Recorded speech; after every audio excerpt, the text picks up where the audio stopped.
Boa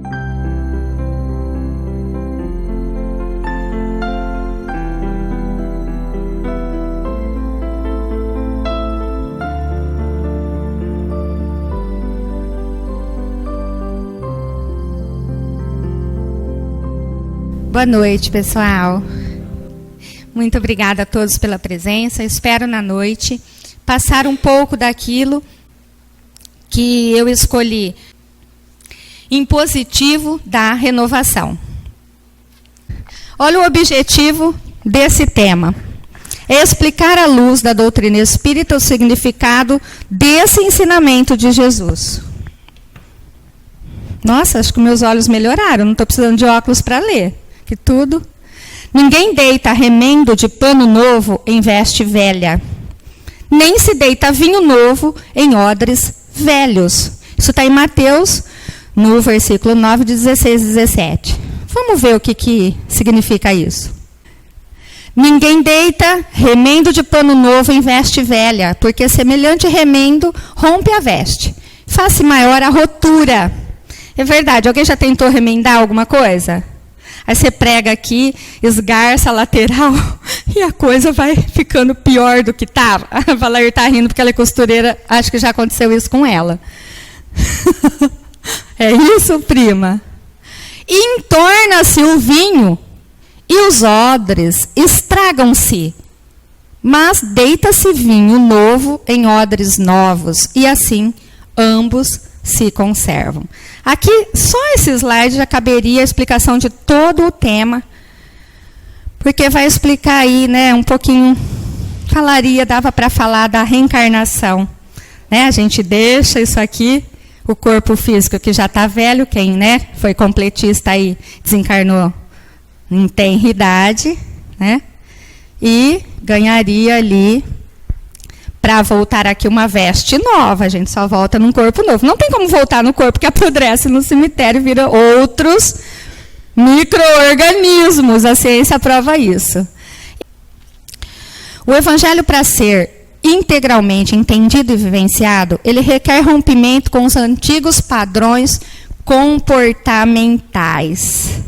A gente deixa a veste velha, não é? Deixa. E nós? Como é que a gente volta para o outro lado? Deixa tudo? Larga tudo que aprendeu? Deixa as inferioridades, as qualidades? Não, a gente leva. Então, olha aí. Para que isso aconteça, para se entender, a gente tem que romper com os antigos padrões comportamentais assimilados ao longo das experiências reencarnatórias, aqui representados pelos símbolos veste velha e odres velhos. Quem deseja implementar mudanças de comportamento, priorizando a própria melhoria espiritual, deve estar consciente de que a transformação precisa ocorrer sob novas bases. Duas, muito importantes: educar-se e reformar-se. Nós vamos explicar as duas no decorrer da palestra. Vamos falar um pouquinho de educação. A educação é a base para a vida em comunidade, por meio de legítimos processos de aprendizagem que fomentam as movimentações de crescimento e evolução do indivíduo. Ele é um processo de desenvolvimento de experiências, no qual educador e educando desdobram as aptidões inatas, aprimorando-as como recursos para a utilização consciente nas múltiplas oportunidades da existência. Falamos de reencarnação? Olha aqui, ó. Então, a gente acabou de falar atrás que a gente leva. O que é inato, que a gente traz inato, é o que a gente já adquiriu nas anteriores. Chega alguém aqui, se mostra mais inteligente do que a gente fala, olha só, Deus deu para ele mais do que para nós. Que nada, é conquista dele. Daqui para trás. Esforço da pessoa. Ninguém tem sorte mais do que ninguém, senão Deus seria uma pessoa injusta. Então vai dar para o Vanderlei toda essa sabedoria que ele tem, essa graciosidade de ser uma pessoa ímpar, de tudo para ele estar bom, de todas as pessoas serem boas, porque ele é compreensível, ele é amoroso. E aí, a gente julgar que Ele teve o privilégio de ser assim? Não. Ele conquistou isso. Ele lutou, se esforçou, fazendo a mudança que precisava. Objetivada com o intercâmbio de aprendizagens, merece considerá-la nas matérias, nos métodos e fins, quando se restringe à instrução. Quer dizer, a gente vai aprendendo, estudando, que a casa sempre prega isso. Não tem como a gente alegar que sabe tudo. Quanto mais a gente aprender, mais a gente vai saber que não sabe nada. Sócrates já dizia isso. Eu estive com o pessoal de Piacatu, que eles estão formando um novo grupo espírita lá, uma graça de pessoas, e eles ficam apavorados, achando que a gente sabe tudo. Eu falei para eles, olha que dó. Quanto mais vocês aprenderem, vocês vão ver que vocês também não sabem nada. Assim como nós estamos aqui iniciando, por quê? Há 25 anos me tornei espírita, também fiz o curso de iniciação, fiz todos os cursos da casa, fiz curso de médium, estudei todos os livros, o livro dos espíritos por 3 vezes, vou voltar agora para estudar a 4ª vez, se Deus quiser. E a gente vê que não sabe nada. Então, o mundo é evolutivo, tudo muda a todo momento. Se a gente não correr atrás de aprender, né? Se não for nessa vida, não deixe para outra, porque na outra vai ficar um pouquinho pior. Ainda sobre a educação, convenientemente entendida, ela constitui a chave do progresso moral, quando se conhecer a arte de manejar os caracteres, como se conhece a de manejar as inteligências, conseguir-se-á corrigi-los, do mesmo modo que se aprumam plantas novas. Essa arte, porém, exige muito tato, muita experiência e profunda observação. Então, a gente vai angariar ali, ó, manejar os caracteres, que fala, né? Quais são os caracteres do homem de bem? A gente teria que fazer outra palestra. Quais são as características do homem de bem? Você conquista uma e com ela você arrasta 3. Se você conquista ser paciente, você arrasta consigo ser compreensivo. E assim vai. Então, essa daria outra palestra. Os 4 pilares da educação para o século XXI. Relativo a um relatório para a Unesco, da Comissão Internacional, coordenada por Jacques Delors. Gente, nem sei falar inglês, se não tiver certo. Aprender a aprender. Ah, você fala como? Ué, aprender sempre. Sempre. Tem gente que fala assim, eu estou muito maduro para aprender a lidar com o computador. Gente, corre atrás, porque o outro lado... Que outro lado lá? O outro lado aqui, ó, tá? Que esse aqui já é o lado espiritual, esse que a gente não tem matéria visível, porque ela tem invisível, já é o lado espiritual. Se isso tudo que a gente tem aqui é cópia de lá, que é o que a gente está fazendo aqui, perdendo tempo sem aprender a mexer com essas coisas.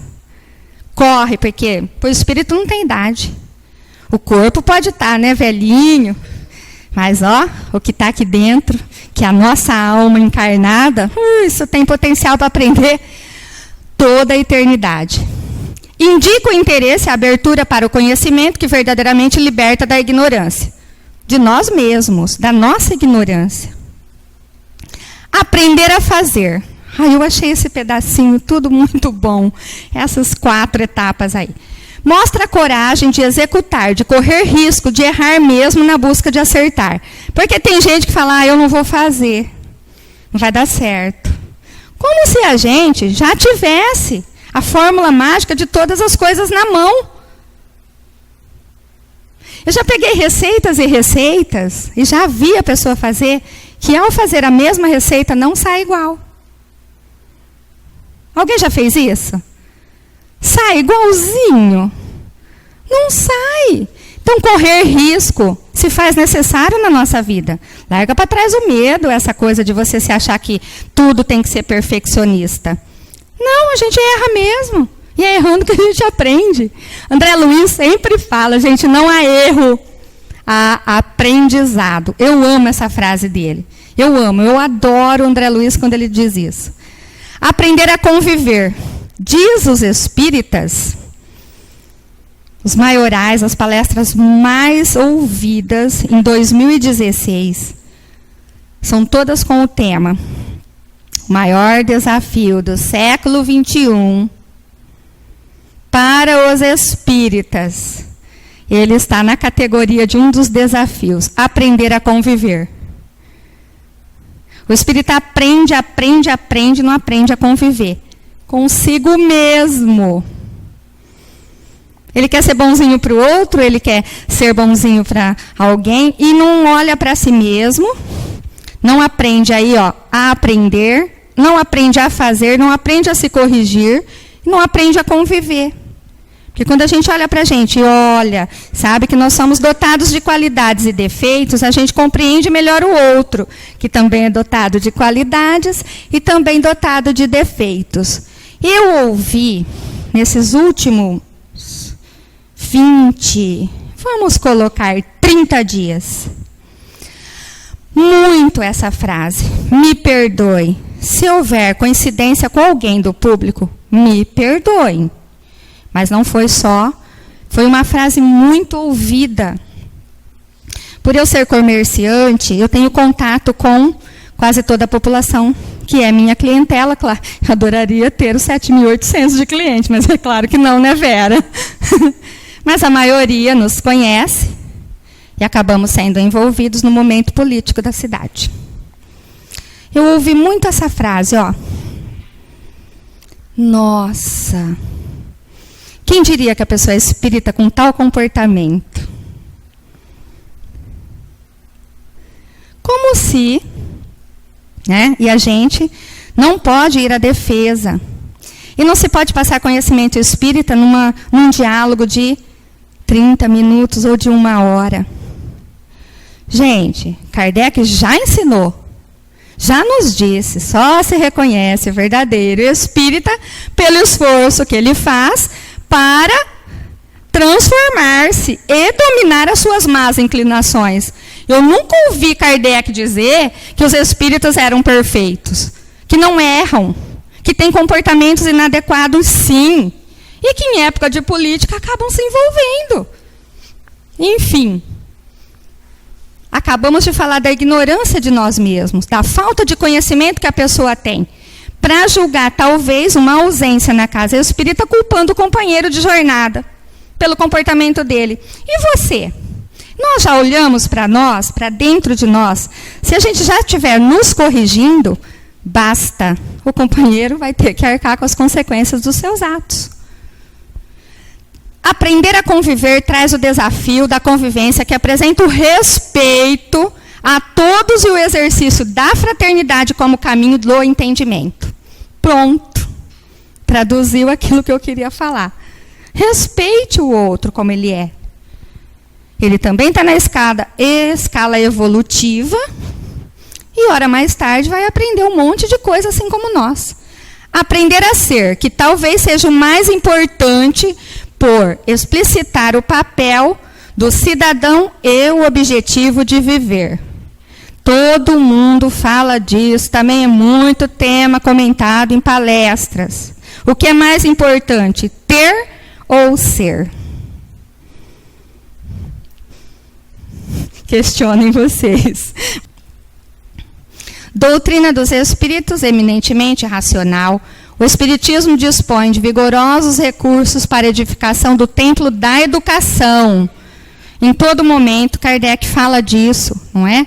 Porquanto penetra nas raízes da vida, jornadeando com o espírito através dos tempos, de modo a elucidar os recalques, as neuroses, as distonias, que repontam desde os primeiros dias da conjuntura carnal, a se fixarem no carro somático para complexas provas ou expiações. Também daria outra palestra, se a gente fosse explicar aqui, elucidar os recalques, as neuroses, as distonias. Gente, a maioria de nós ainda estamos com tudo perfeitinho, não é? Um cérebro para pensar, um corpício bom para andar. Eu posso ir para lá, eu posso vir para cá, eu posso dançar, eu posso... E ainda aqueles que estão em provas ou expiações com o cérebro danificado, porque causou tudo isso. Aqueles que ainda estão na dificuldade de um corpo físico, não pode andar sem uma cadeira de roda, a maioria não tem nem a elétrica. Só tem aquela da roda que tem que ainda fazer o esforço físico para movimentá-la para frente. Então, gente, a gente está com a faca e o queijo na mão, como diziam os antigos. Vamos batalhar pela nossa renovação. E olha ela aí, a tal reforma íntima, que é um processo contínuo de autoconhecimento, modelando-nos progressivamente na vivência evangélica em todos os sentidos da nossa existência. Ainda bem que tem slide que é curtinho, nem vou explicar que isso está bem faladinho. Gente, vocês estão olhando as orquídeas? Que lindas! Vamos lá. O que é a tal reforma íntima? É a transformação do homem velho, carregado de tendências e erros seculares, para o homem novo. Isso não acontece do dia para a noite e nem numa única encarnação. Não se apavorem. Eu, quando falo de homem de bem, eu adoro. Porque eu falo assim, bem, gente, o homem de bem vai alcançar a perfeição. Não vai. Porque perfeição é só Deus. Nós vamos galgar. Se a gente tem 30% de paciência, nós vamos conseguir ser 90%. 100%, nós nos tornaríamos seríamos Deus. Então, olha aí, nós vamos nos transformar no homem novo. Claro que ninguém pode dizer assim, eu vou deixar isso para a próxima encarnação. Faça hoje, que o melhor para você é agora. Mas também não é fácil mudar de atitude, de hábitos, tão fácil assim. Atuante na implantação dos ensinamentos do Divino Mestre dentro e fora de si. Olha lá, o que é o homem novo aí? Esse é o homem que é dever do espírita mostrar para a sociedade. Um homem diferente, mais compreensivo, mais paciente, mais tolerante. A gente não precisa escrever na camiseta, eu sou espírita, né? Com rótulo. Nós precisamos mostrar pelas nossas atitudes renovadoras. É o meio de darmos nova direção aos valores que já possuímos e corrigir as deficiências cujas raízes ignoramos ou não temos motivação para mudar. Dr. Isaías sempre fala, não é que a gente ainda não tem consciência dos erros. A gente não tem força o bastante para transformá-las. A gente sabe que a gente, às vezes, é uma cobra. Estou falando de mim, tá, gente? É a aquisição da consciência de si para aprender a ser, a existir, a se realizar como criatura divina que todos nós somos. Jesus falava, vós sois deuses. Fazei brilhar a vossa luz. Eu amei essa imagem, olha a casinha. Como fazer essa importante reforma de nossa casa íntima? Meu sonho era ter a casa na árvore, essa está na mão. Ah, meu Deus. O primeiro passo para a nossa reforma íntima, a dona Vilma falou isso, né, dona Vilma? Gente, não tem segredo, basta ter vontade de melhorar moralmente. Não tem outro mecanismo. Você tem vontade? Pronto, se esforça, acabou. Não é de fora para dentro que vem a ajuda. De dentro para fora. Se eu tenho vontade, a ajuda vem. Se eu não tiver vontade, a ajuda vem e eu não consigo ter ajuda porque a vontade é o mecanismo que aciona a ajuda de fora. Ixi, a espiritualidade e fica atrás de nós, e reza por nós, e corre atrás, e vê, e busca mais ajuda. E é que nem o copinho virado de boca para baixo. A ajuda vem e escorre. Ah, mas se eu tenho vontade, o copinho está virado de boca para cima. A ajuda vem e eu recebo. A vontade nada mais é do que a disposição, a força interior, a coragem que nos impulsiona a conquistarmos o que desejamos. Gente, não é só na mudança interior, é na vida. Eu vejo gente reclamar da crise econômica de braço cruzado. Dizem que nas crises econômicas é onde se revelam pessoas de sucesso. Sabe por quê? fizeram a diferença. Eles fizeram diferente. Pararam de fazer aquilo, aquela rotina, aquela cópia de todo dia. Foram buscar novas alternativas e aí se tornaram grandes empresários, grandes inventores e superam as crises. A gente tem que fazer isso com a reforma íntima. O segundo passo é a observação e a identificação do que se passa dentro de nós. Gente, tem um medo de olhar, né? Ainda bem que vem o Jamiro aí, dia 10 de novembro. Ai, que saudade, que bom. Gente, ele fala da despensa. A gente tem uma despensa, que a gente joga tudo lá na despensa. Só que de tão entulhada, a gente nem entra mais. É nós por dentro. A gente precisa entrar na despensa, fazer a limpeza da despensa, jogar tudo que não presta fora. Ódio, rancor, desejo de vingança, mágoa, ressentimento. Joga isso tudo guardado na despensa, que é lixo. Joga raiva, joga preguiça. Ai, nem vou falar mais nada. Cada um sabe o que tem dentro de você. Eu nem vou falar as minhas, que senão minha Nossa Senhora vai ficar aqui o ano inteiro. O terceiro e o mais importante dos passos é a ação. A prática, a atitude, a verdadeira transformação. O seu Oswaldo sempre conta a historinha dos 3 sapinhos. A ação, gente, presta atenção. Conta para nós, seu Oswaldo. Eu adoro fazer parceria com ele. Conta a história do sapinho. 3 sapinhos decidiram, estavam na beira do rio, na beira da lagoa, decidiram pular na água. Quantos pularam? Responde, gente. Quantos pularam? Conta de novo, seu Oswaldo. Ninguém entendeu. 3 sapinhos na beira da lagoa. Decidiram pular na água. Quantos pularam? Muito bem, nenhum. Não tem atitude, né? Eu decidi que a partir de segunda-feira eu vou fazer regime.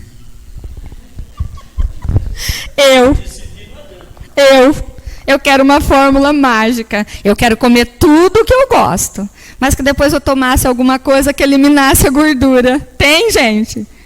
Não existe. É isso aí. Ninguém pulou. Então, parece a gente fala, né? Na hora de fazer, ai meu Deus do céu. Vai lá, Vanderlei, vamos embora.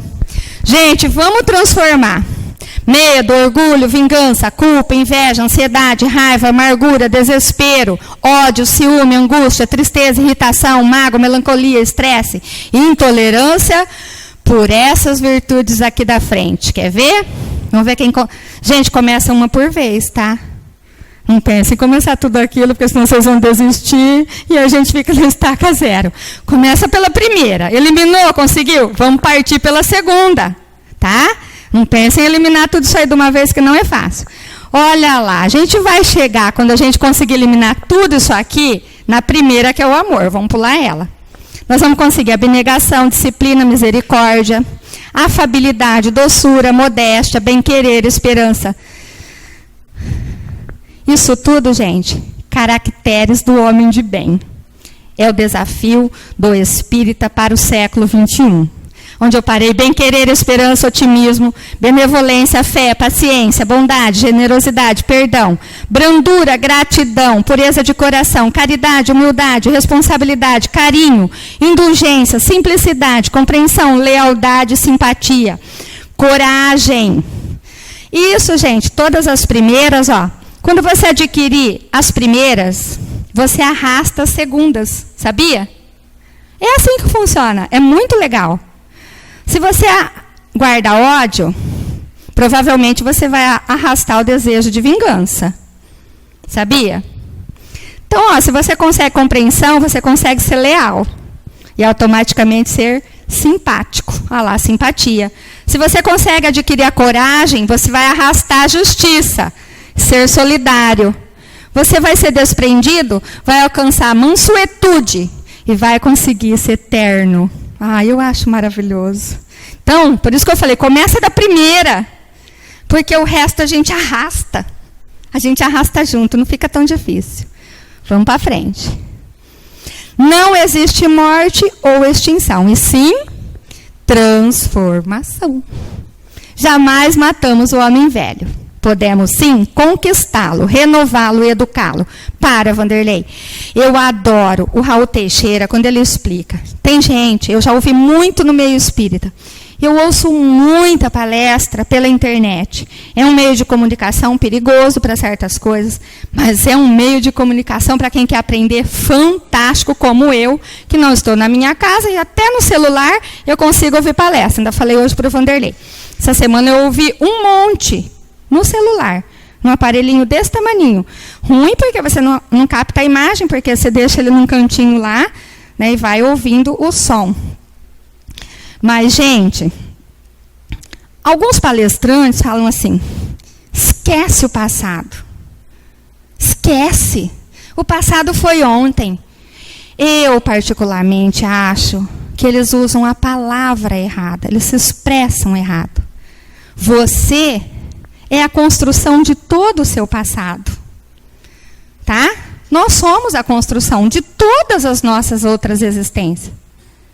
Então, esquecer não é a palavra correta que se deve usar. Faça as pazes com o seu passado. Reconcilie-se com os seus erros.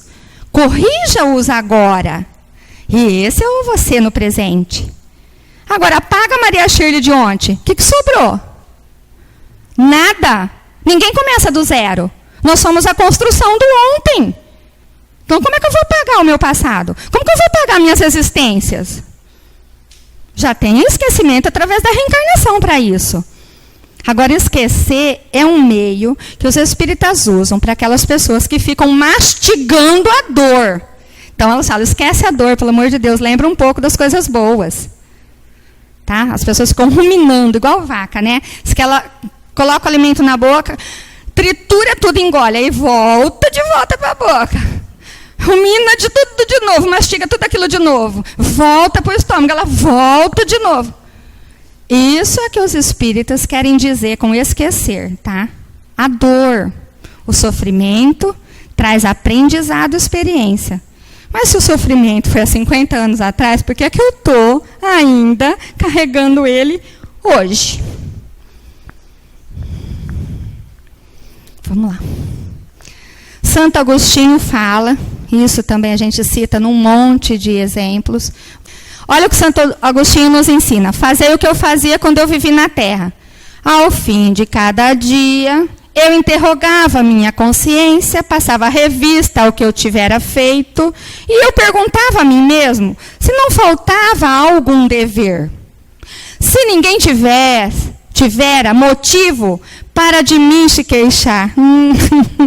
Essa é difícil, né? Foi assim que cheguei a me conhecer e ver o que em mim precisava reformar. A receita para a gente ver. O outro tem que reclamar da gente no dia, ai, que as minhas filhas não façam a lista para a mãe. Que os meus vizinhos não façam a lista da Maria Shirley. Que os meus amigos não me façam a lista, pelo amor de Deus. Porque sempre tem alguém para reclamar da gente. De alguma coisa que não gosta da gente. Em Os Obreiros do Senhor, está ali uma questão que ele orienta-nos sobre essa transformação. Aproxima-se o tempo em que se cumprirão as coisas anunciadas para a transformação da humanidade. Eu acho isso fantástico quando alguém explica isso. Você pode até não querer fazer a sua transformação. Você tem o direito, o livre-arbítrio. Você faz se você quiser. Só que não se esqueça de uma coisa, nós somos arrastados, tá? Lembra da primeira virtude que eu falei, a gente arrasta outras? Se a maioria fizer, nós vamos ser arrastados junto com eles para fazer. Quer queira ou quer a gente não queira. Se a gente fizer dessa maneira, aprendendo e se modificando, nos analisando, nós estamos fazendo no amor. Se a gente ficar sentadinho com preguiça e, deixa eu ser do jeito que eu sou de touro mesmo, eu sou difícil, eu não quero mudar, você vai ser arrastado pela dor. Ditosos serão os que houverem trabalhado no campo do Senhor com desinteresse, sem outro móvel, senão a caridade. Trabalhemos juntos, unamos os nossos esforços, a fim de que o Senhor, ao chegar, encontre acabada a obra. Portanto, o Senhor lhes dirá: vinde a mim, vós que sois bons servidores, vós que soubestes impor silêncio. Isso devia imperar na casa espírita. Silencie. Se você não tiver algo bom para falar, um incentivo, para de falar que a crítica é construtiva, porque eu nunca vi uma crítica não derrubar ninguém no chão, desanimar, afastar a gente da casa espírita. Gente, fica quietinho os vossos ciúmes e as vossas discórdias, a fim de que daí não viesse dano para a obra. Porque ela não é do presidente da casa, ela não é para o vice-presidente da casa, ela é obra para Jesus. Cada pessoinha que a gente socorrer, cada palavra amiga que aqui for dada, cada evento que for feito para tragar a energia da casa, para trazer o Dr. Fritz para fazer o trabalho de cura, vocês estão fazendo para Jesus. Olha lá o que eu acabei de falar, olha o que a gente vai chegar a ser. Vamos estar aí praticando um exercício do homem de bem. Compete-nos o dever de executar esse projeto, um dever que é individual, que é uma responsabilidade única de cada um. Nós fomos criados por Deus para sermos felizes e nos tornarmos cooperadores da criação divina, como Jesus o é. A escolha, gente, é nossa. Jesus nos convida a uma proposta de renovação espiritual relativa à aquisição de virtudes, que é a base do processo de melhoria do ser humano. Tomemos como lema: trabalho, solidariedade, tolerância, Deus, Cristo e a caridade. Porque, ao invés da escuridão, vamos optar pela luz interior. Fim da palestra.